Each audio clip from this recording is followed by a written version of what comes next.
Up next was the front suspension.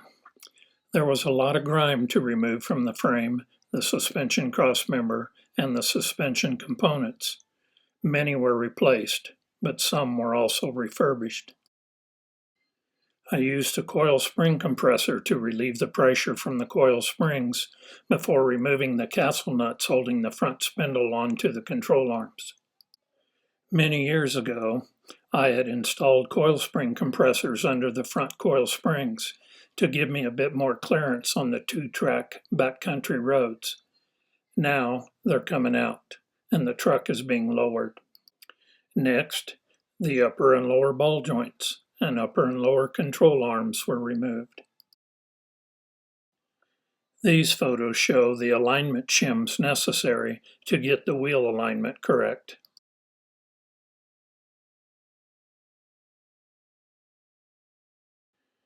The suspension parts that were to be reused, such as the control arms and control arm shafts, were blasted and painted.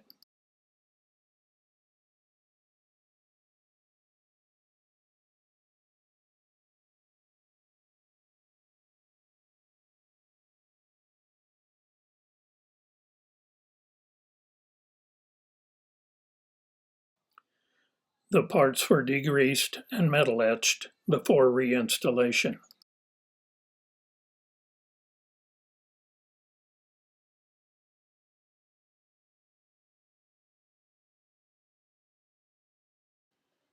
The parts were then painted with POR 15.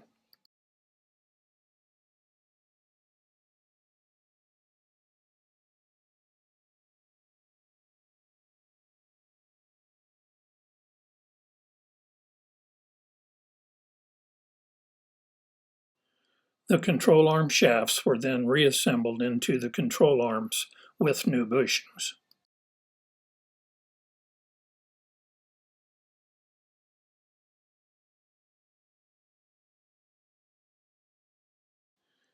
Then the control arm assemblies were reinstalled onto the newly refurbished frame.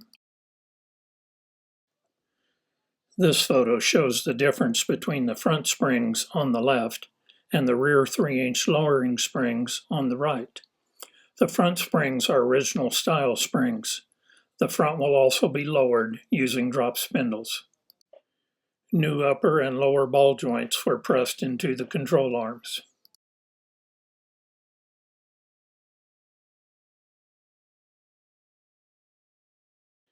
After being painted apple red, the front springs were installed into the control arms along with new bump stops.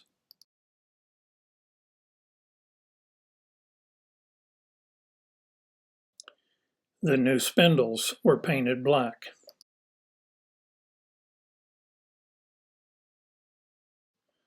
I weighted the frame and used a floor jack to compress the front springs enough to install the spindles. The front ride height was lowered 2.5 inches with drop spindles.